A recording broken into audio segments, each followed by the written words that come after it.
reuniões doutrinárias espíritas. Ora, todos nós aqui somos espíritas, bem nós sabemos quais são as reuniões que acontecem numa casa espírita, não é? Entretanto, nós vamos procurar relembrar a classificação delas, os seus participantes e a disciplina que deve reinar. Vamos dizer que temos as reuniões doutrinárias. De quê? O que a gente faz? Que tipo de reunião a gente faz na casa espírita? Reunião de festa? Reunião do quê? De ajuda aos enfermos, aos irmãos. Também, mas principalmente, quando a gente chega na casa espírita e a gente até convida as pessoas, venham para a reunião do quê? Logo na mediunidade vocês vão pôr a pessoa. Como é que a gente começa na casa espírita? Como é que vocês começaram? Estudo. Começa pela explanação, pelo estudo, né? Reuniões doutrinárias, reuniões de estudos e divulgação doutrinária. Nós temos também as reuniões mediúnicas, que todo mundo lembrou, não é? E as reuniões que visam assistência espiritual às pessoas.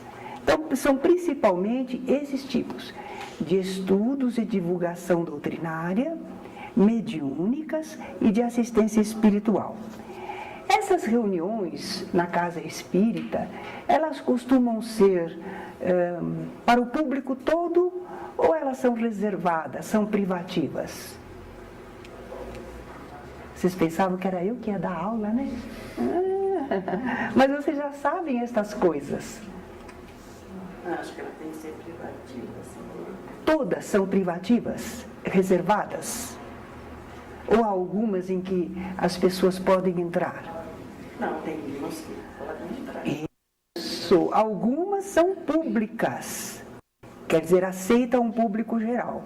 Outras são privativas, reservadas, não é? Conforme aquilo que vamos fazer nessa reunião. É conforme o tipo de atividade. Tá? Então vamos ver essas reuniões de estudos e divulgação doutrinária. O que é que elas visam? Para que elas existem na casa espírita? Por que uma casa espírita faz reuniões doutrinárias que são de estudos e de divulgação? O próprio nome da reunião já está dizendo, mas eu gostaria de ouvir vocês. Para preparar os médiuns. Logo os médiuns, só os médiuns. Isso. É bom a gente conversar assim, porque vocês se desinibem e acostumam a explicar as coisas para aquelas pessoas que não são espíritas. Então é um ensaio aqui para nós, não é? O objetivo é ensejar o estudo dos princípios espíritas. Nós queremos que as pessoas conheçam o que é que o espiritismo prega, quais são os princípios espíritas. E, naturalmente, a gente sempre procura fazer uma certa conotação com a ciência, com aquilo que a ciência já fala, para nós mostrarmos como o princípio espírita está bem fundamentado, não é? E nós queremos fazer isto, que as pessoas conheçam o espiritismo, os princípios espíritas, não é para que elas se tornem espíritas nossas, adeptas, fiquem na nossa casa. Será ótimo se ficarem, mas mesmo se não ficarem, elas levam com elas uma orientação de vida. Como é que a gente vai fazer uma humanidade melhor? Através dessas ideias, desse entendimento. Então nós não temos um intuito muito forte de proselitismo, não. Nós queremos passar as informações espíritas para as pessoas, não é? Aí na vida pessoal deles e na sociedade, eles vão aplicando aquilo que eles entenderam. Vão ser mais fraternos, mais honestos, mais sinceros, não é? É isso que a gente deseja com essas reuniões de estudos e divulgação doutrinária. Sim, nós queremos divulgar para o público esses princípios e aplicações. Fazemos reuniões dos mais interessados para estudar, mas fazemos reuniões em que possamos divulgar para os outros. Aliás, no movimento espírita, mais recentemente, Nós temos companheiros que dizem, na casa espírita a gente chove no molhado. A gente precisa sair com essas ideias para o público geral. Fazer reuniões em locais em que todo mundo vai. Interessante isso. Nós não podemos descuidar da casa espírita, mas se pudermos fazer em outros locais também. Há pessoas que têm preconceito, não entram numa casa espírita, mas talvez vão assistir uma palestra, uma conferência, se for num lugar mais público, não é?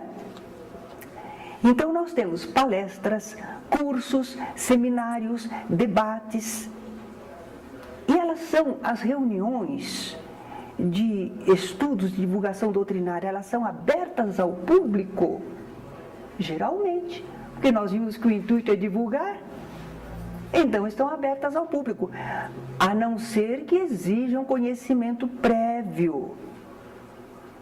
Quando as pessoas chegam aqui no Francisco de Assis, como é que nós fazemos? Nós encaminhamos para as preleções, e se a pessoa estiver interessada, nós passamos para o curso de iniciação, o primeiro ano, não é?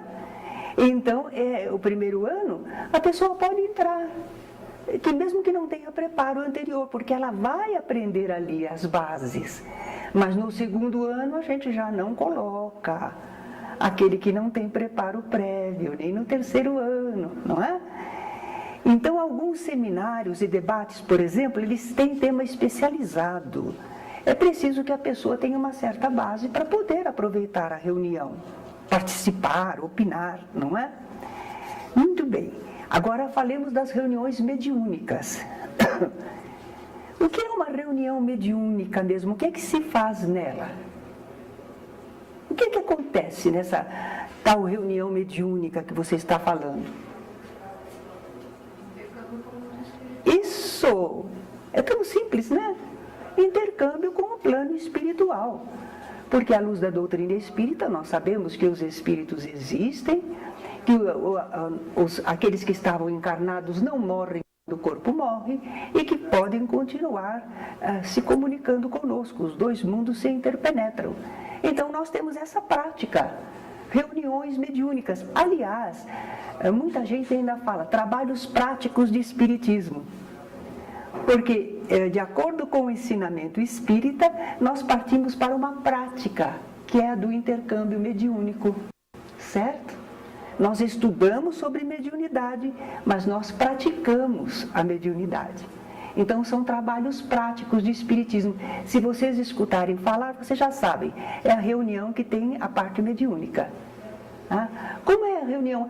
É uma reunião de estudos. Não são trabalhos práticos. Agora vocês já sabem, não é? Reuniões mediúnicas são públicas ou privativas? Privativas. Antigamente não era assim, né? E ainda há algumas casas espíritas em que a pessoa chega, entra, quem chegar assiste tudo. Assiste a preleção, recebe passe, precise ou não, recebe passe, às vezes água fluidificada, e aí fica para a parte mediúnica. E assiste a reunião, mesmo sem entender o que é aquilo, como é que acontece, por quê. Bom, então elas não devem ser públicas, não. Devem ser privativas. Por que elas precisam ser privativas? Elas vão exigir médiuns, e médiuns preparados, apropriados a cada objetivo. Os dirigentes e os participantes têm que estar sabendo do que se trata e como se comportar. Então, o público geral não sabe, não entende. Agora, é interessante que nós falamos médiuns apropriados. O segundo ano nosso, nós temos médiuns apropriados. Porque ela é de desenvolvimento da mediunidade, não é? Então, nós vamos ver daqui a pouco as especializadas. Mas se for uma reunião mediúnica, os médiuns têm que estar apropriados ao objetivo daquela reunião. Presença de curiosos. Alguém curioso pode estar no ambiente? Não pode? Por quê? Sim, não?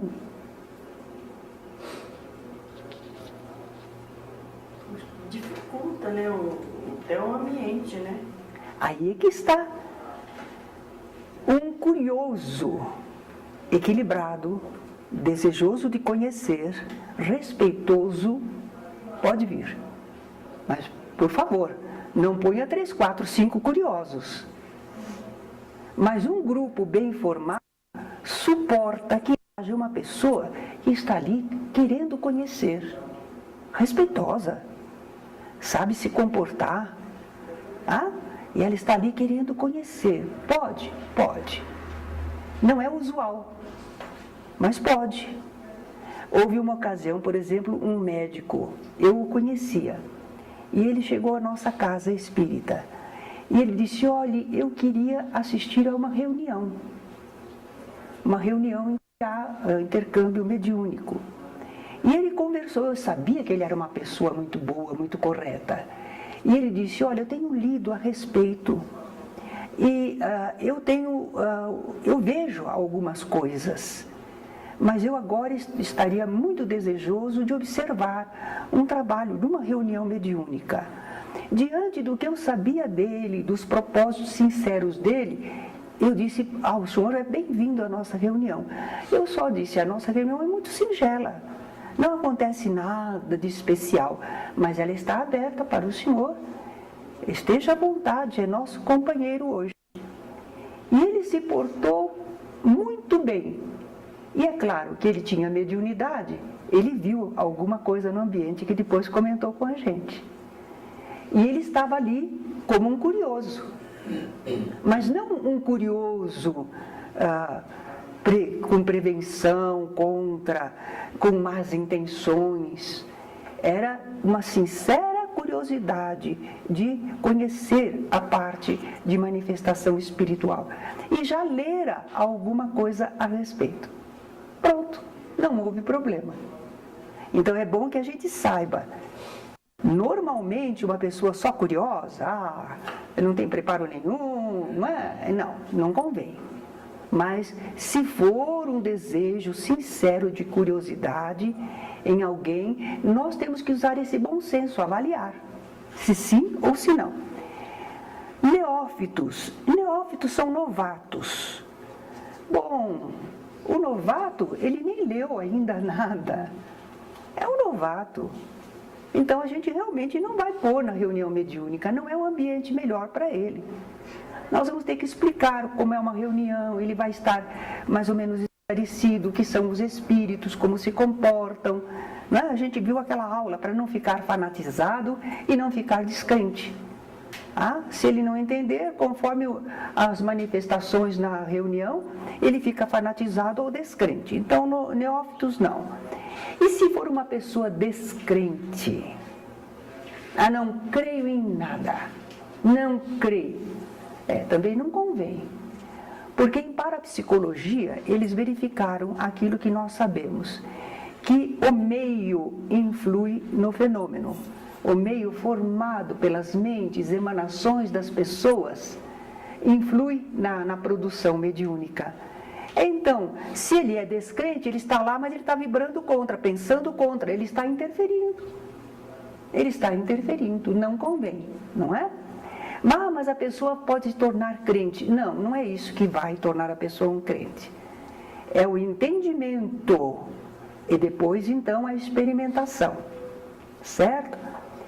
Adversários, claro que não. É o processo da onda mental, do sentimento, está influindo. Por isso é que não pode.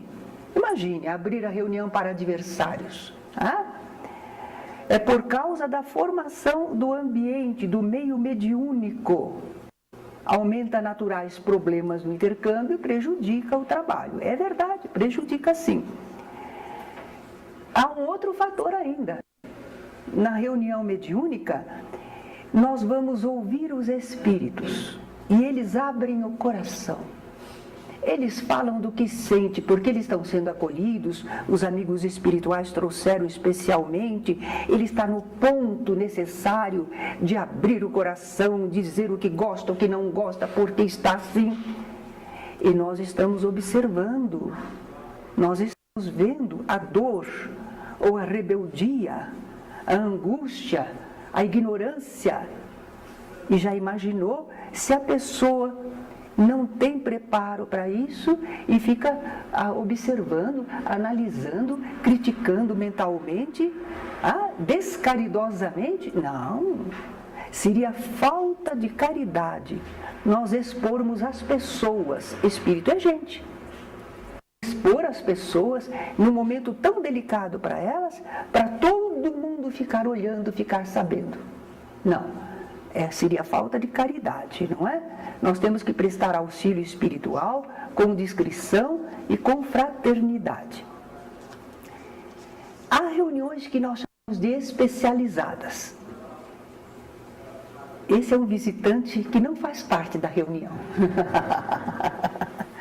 Ele não vai entender nada da nossa reunião. Conforme a finalidade e os fenômenos que nós vamos produzir, tipo de médiums, nós vamos então fazer reunião, que é mediúnica também, mas ela tem um propósito especial. Vimos então a de desenvolvimento mediúnico, o exercício da mediunidade. Nessa reunião de segundo ano, a gente não coloca médiuns experientes, a não ser que seja um ou dois para exemplo, para eles observarem o trabalho. Né? Não. São os novatos na mediunidade. Eles não são novatos em espiritismo, mas são novatos no exercício mediúnico. A reunião é para eles. Então, ela é especializada. Numa reunião de desenvolvimento mediúnico, nós vamos encontrar os médiuns que estão tendo os primeiros exercícios na mediunidade. A reunião de reequilíbrio espiritual. Bom, o termo mais comum por aí afora é desobsessão. Mas lá no Allan Kardec nós estamos com cuidado, nós estamos evitando falar desobsessão. Porque se você fala para a pessoa, não, você está obsidiado, você tem uma obsessão, aquilo impressiona mal, ela fica assustada, ela fica medrosa. Então nós dizemos, olha, você está precisando de um reequilíbrio espiritual. Pronto. A pessoa sente que ela não está bem mesmo. Mas nós não falamos obsessão, estamos evitando. Mas entre nós, é o nome, realmente. É uma reunião de desobsessão. Nós vamos querer reequilibrar a pessoa, conseguir que ela se liberte daquela influência obsessiva, constrangedora de um espírito sobre ela, não é? É uma reunião especializada, porque nessa reunião, que médiuns a gente vai pôr? Um médium novato? Não. Médiuns experientes, seguros, equilibrados, firmes, experimentados. Aí é que a gente vai pôr. Para a desobsessão, o médium tem que ter experiência, tem que ter firmeza, não é? Assistência a enfermos físicos. É a reunião de curas. E a gente evita falar a palavra cura. Porque, veja, nós vamos curar todo mundo. Toda pessoa doente que entra no centro espírita cura, nenhum morre. Claro! Então, o que nós fazemos? É reunião de curas ou é reunião de assistência a enfermos físicos? Assistência, ajuda, certo? Então, a gente evita, o pessoal por aí fora alardeia de boca cheia. Não, a nossa reunião de curas, venha. Está prometendo. Prometeu e não cumpriu, hein? Então, nós não alardeamos curas. Vocês vão ter reunião, aula a respeito disso e vocês vão verificar. Mas, então, não costumamos dar esse nome mais. Era antigamente se falava. Mas a gente foi raciocinando, meditando e observando os acontecimentos e a gente foi modificando o modo de apresentar. Certo? Efeitos físicos, reunião de efeitos físicos. Sim, são efeitos possíveis, mas precisamos ter um médium apropriado. É o médium que elimina bastante ectoplasma, emite bastante ectoplasma. Se não houver um médium assim, nós não vamos conseguir grande coisa em efeitos físicos. Nós podemos, todos nós numa reunião, cada um emana dessa vitalidade. E os espíritos amigos usam até para ajudar os espíritos que estão com algum problema no perispírito, ajudam a nós no grupo e a gente nem sabe, com esses recursos, que eles pegaram um pouquinho de cada um, porque nós emanamos, todos nós um pouco. Mas não dá para produzir efeitos sonoros, luminosos, fazer uma materialização, não dá. Para isso precisa um médium apropriado, que doa muito. Por isso mesmo vocês vão ter a aula, vocês vão ver por que ele não pode fazer reunião sempre, porque ele doa. E aquilo que volta para ele volta mesclado, às vezes ele tem que ter tempo de recuperação. Então essa aula vocês vão ter também. Então, se não temos médium de abundante ectoplasma, nós não podemos fazer reuniões especiais para efeitos físicos, né? Nós estivemos lendo o livro do Leon Denis sobre, acho que chama-se No Invisível, e ele lá relata muitas experiências de mediunidade e de efeitos físicos, e são fatos comprovados, e o que eles narram é impressionante, mas foi uma época no mundo em que o plano espiritual desejava deixar patenteado e que grandes pesquisadores pudessem observar e testemunhar.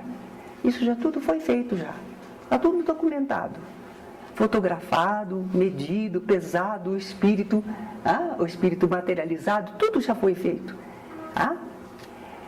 Bom, reuniões de assistência espiritual. Elas são públicas porque elas visam os assistidos são o povo comum, o povo necessitado, então elas costumam ser públicas. Elas visam reequilíbrio, evolução espiritual.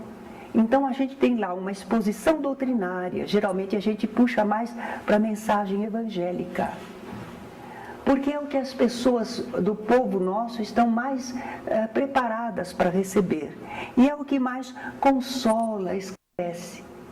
Se você faz essa reunião de assistência espiritual, assim, para o público em geral, e vem aquelas pessoas que são às vezes evangélicas, são católicas, são budistas, e você entra com doutrina, com os princípios, com os ensinamentos, nem todo mundo aceita. Mas se você vem com a parte evangélica, que é conhecida, reconhecida como bela, sublime, então há uma aceitação, há um ponto de contato, não é? Além da exposição doutrinária, que são ideias, a gente come ideias também, a gente se alimenta de ideias. Então, alimentando as pessoas com boas ideias, nós também depois passamos bons fluidos com os passes, a fluidoterapia. Então a pessoa já recebeu ideias, mas ela ainda está combalida, ela precisa receber boas energias. E alguns que precisam de assistência não estão ali, não têm condições de vir à casa espírita. Então nós vibramos por eles, fazemos as irradiações, vibrações à distância, não é? Agora, se a pessoa pode vir, a gente não vai continuar vibrando por eles. Por isso que é interessante na casa espírita, na nossa casa nós tínhamos esse costume, principalmente às senhoras da tarde, né? Eu fui assistir uma reunião e eu vi a mesa grande, cheia de papelzinho com o nome das pessoas. Olha, que isso? As pessoas pedem, a gente traz, é uma vizinha, é um parente, é não sei o quê. Eu digo assim, mas é engraçado, eu acho que vocês trazem isso para dizer para os espíritos, só falhem. Não! As vibrações têm que ser conosco, nós também temos que doar. Então a gente faz algumas vibrações e a gente doa, a gente pensa, a gente deseja, a gente emite. Aí soma com o dos amigos espirituais. Se não é fazer os espíritos de nossos empregados. Eles não são. A gente que está com a pretensão de fazer os nossos empregados, não é?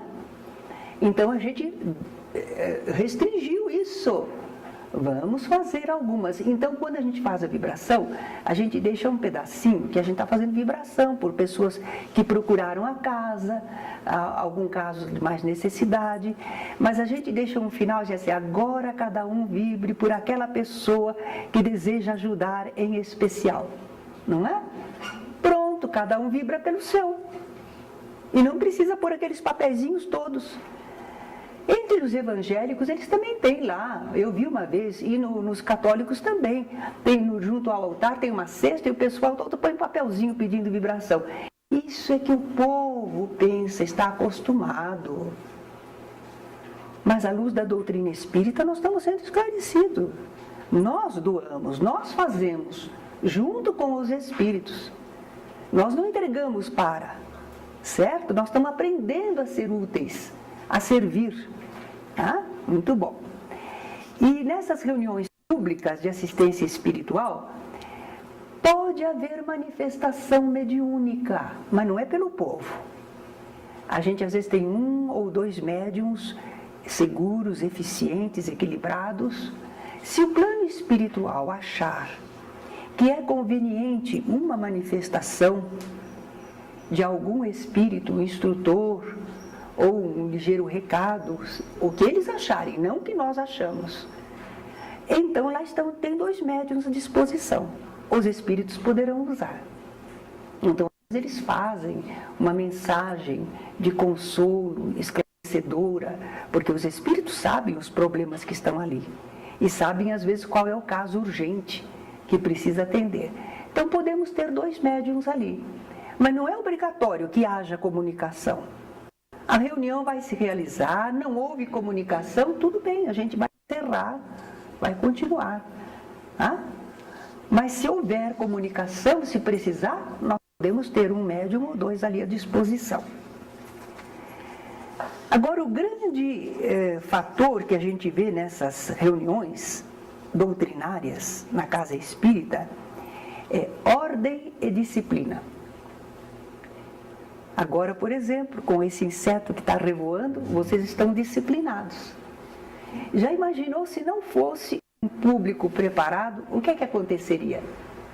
Um levanta, um quer pegar o bicho, certo? Tumultua o ambiente, porque não há compreensão do respeito, do objetivo da reunião, que é um trabalho. Não há. Mas quando existe... Agora, e o público? Será que o público sabe dessas coisas? Não sabe, mas os dirigentes sabem. Então, às vezes, a gente tem que colocar as pessoas para olharem até crianças que estão fazendo barulho. E é interessante criança em reunião que não é apropriada para ela, não é? Então, a criança fica cansada, ela quer falar, ela quer brincar, ela quer andar. E os pais, às vezes, ficam segurando, e a criança grita, né? E o pai, a mãe, estão ali, eles querem aproveitar a reunião, mas não aproveita. Não consegue prestar atenção. E não deixa os outros também assistirem. Então, no caso, a orientação chega perto da pessoa, convida a pessoa para sair um pouquinho com a criança. Mas que falta de caridade. Jesus disse, deixai vir a mim os pequeninos. Quando Jesus falou isso, ele estava na rua.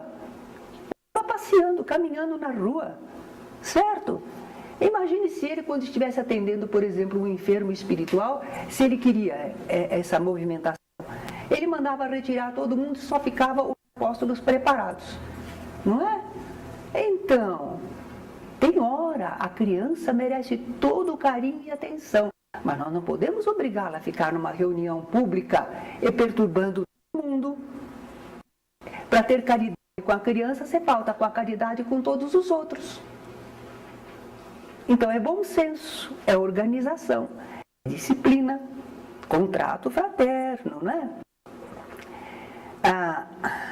Por exemplo, a gente vê, deixa eu ver aqui, eles nada vão falar. Eu adiantei um pouquinho, mas vamos falar. Nas reuniões privativas, os participantes estão preparados. Eles já sabem, já foram orientados, sabem como se comportar. E nas reuniões públicas, Nós, os dirigentes, é que temos que orientar. Por exemplo, o silêncio. Não deve nem cochichar, um tiquinho só. Mas se ficar o tempo inteiro cochichando, atrapalha, perturba os outros ao lado. Então tem que orientar. Agora não é hora para conversar. Não ficarem se movimentando. Deixar, às vezes a pessoa levanta. Vocês me perdoem eu falar uma coisa assim tão simplória. Mas às vezes a pessoa levanta para ir no toalete. Vai antes. A reunião não é tão prolongada assim. Não é?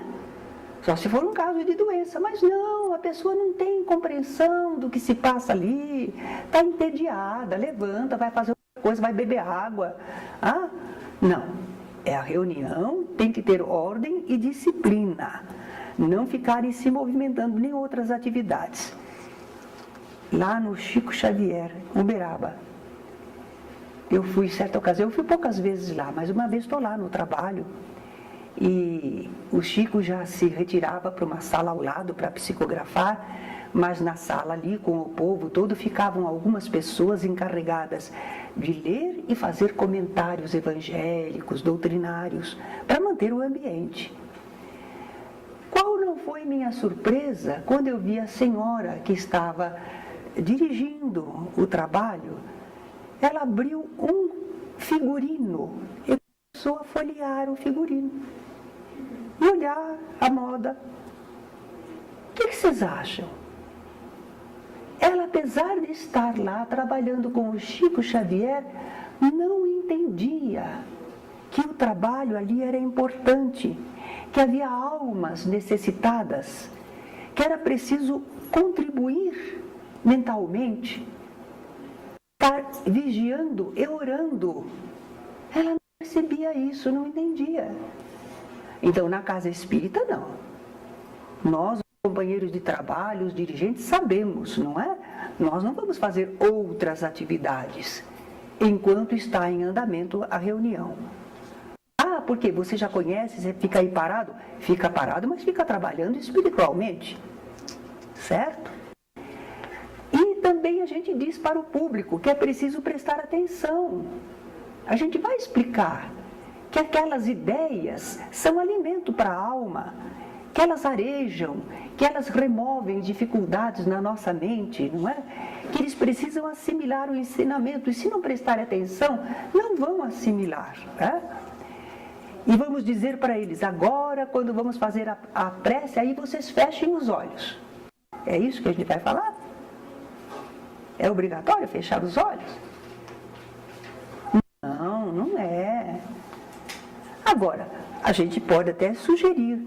Olha, se vocês preferirem, podem fechar os olhos, né? Porque quando a gente fecha os olhos, a gente se alheia do ambiente e não se distrai.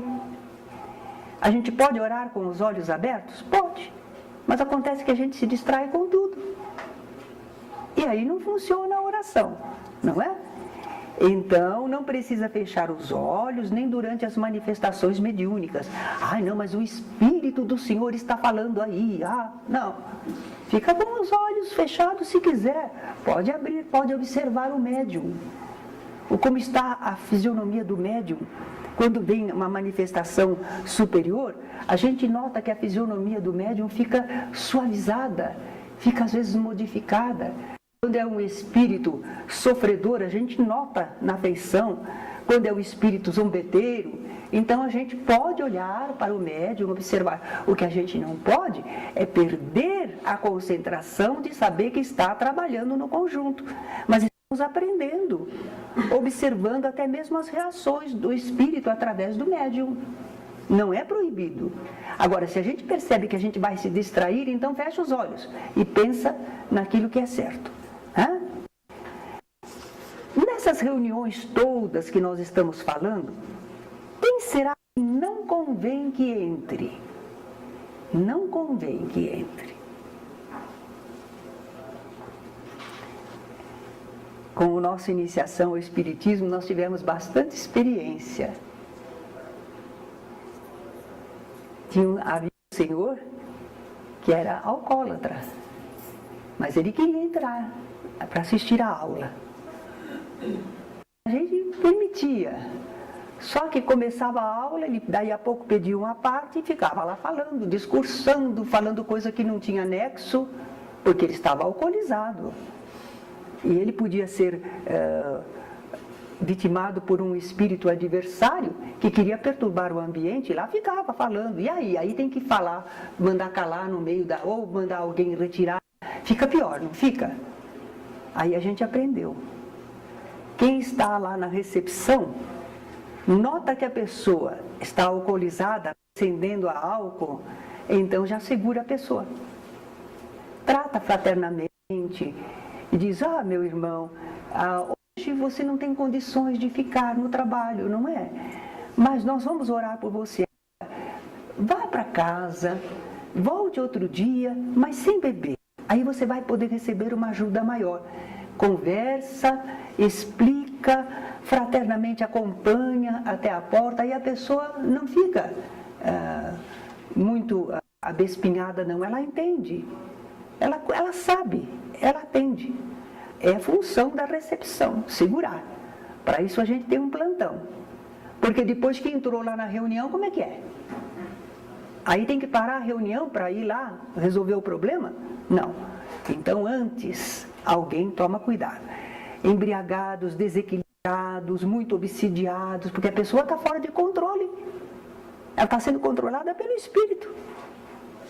Então não pode. Vamos atendê-la numa saletinha. Vamos falar. Uma certa ocasião, eu fui à tarde ao Centro Kardec, em nossa casa lá, né? E vi um tumulto, e uma jovem que corria para lá para cá, entrava por baixo das cadeiras. Eu falei, que é isso? Está acontecendo já há algumas semanas. Essa moça, ninguém consegue controlar essa obsessão. Falei, pera lá. Aqui a nossa casa tem uma equipe espiritual, tem um ambiente, não há espírito que resista. Há uma ordem, uma disciplina, uma elevação de pensamento. Como?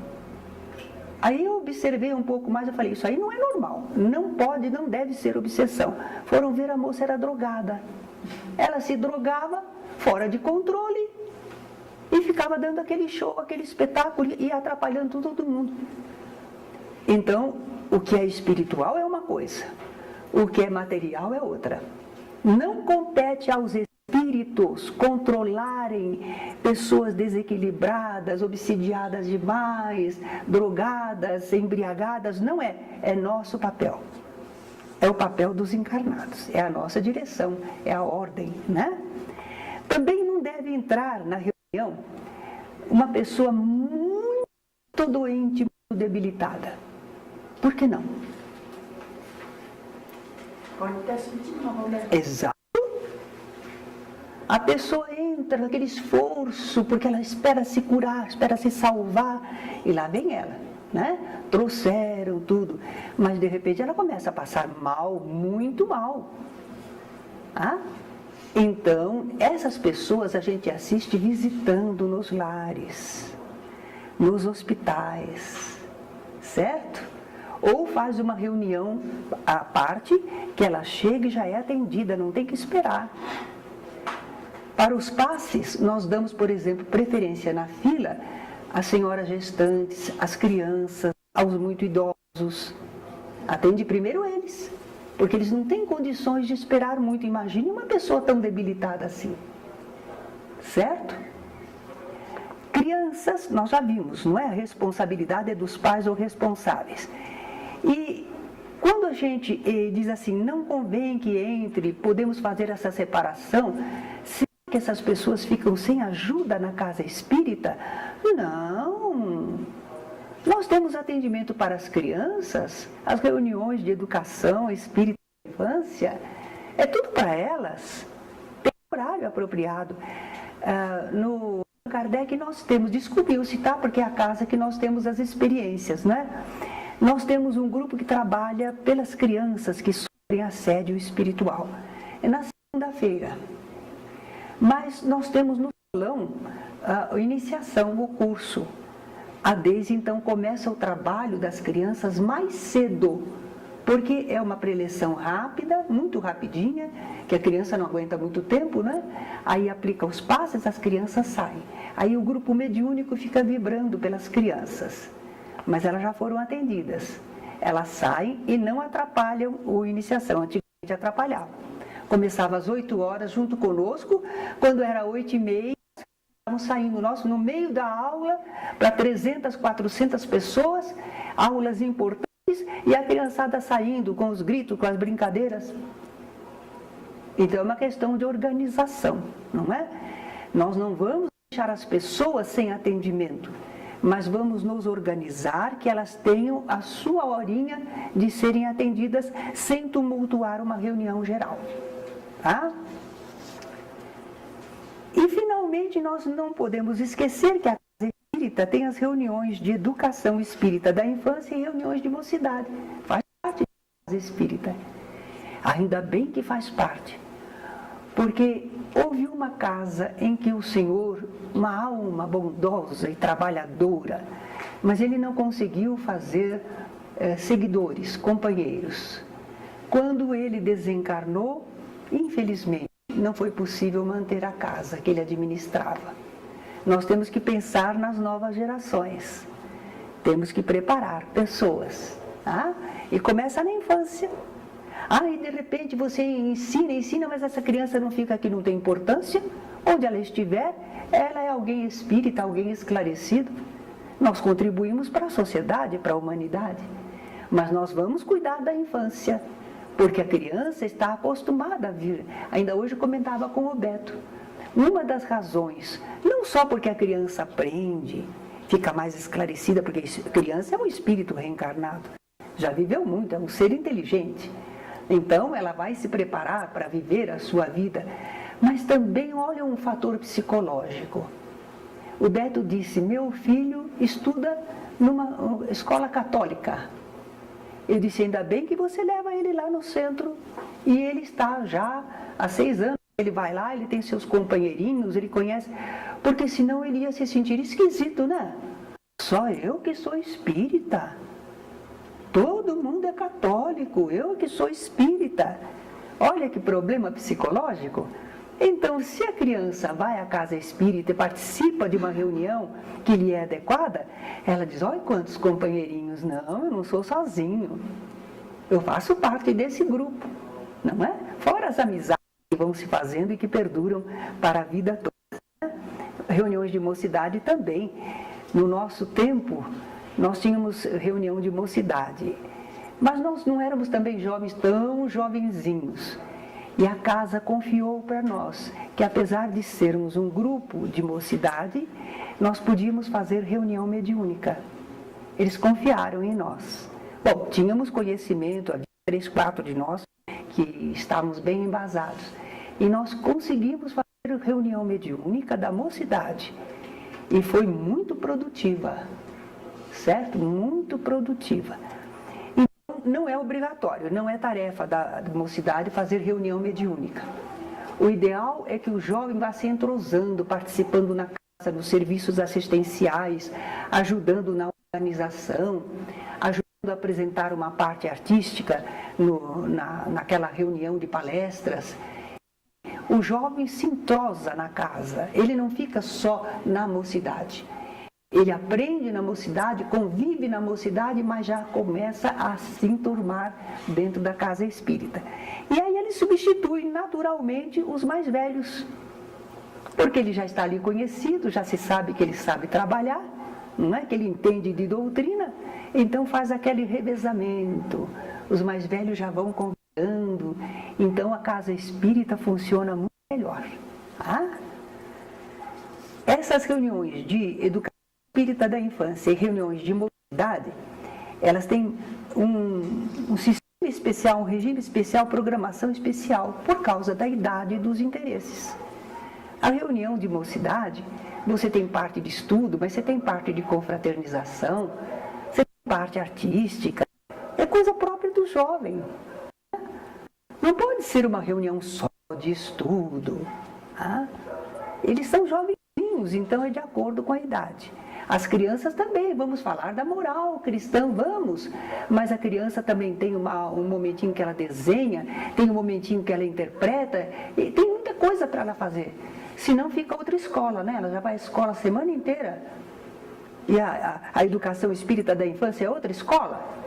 Não, ser um convívio agradável. Bem, eu acredito que nós demos um panorama sobre as reuniões doutrinárias espíritas. As reuniões que, em nome da doutrina espírita, nós fazemos no centro. Não é? Se houver alguma pergunta, podemos responder. Alguma coisa que eu esqueci de falar, alguma situação que vocês conhecem.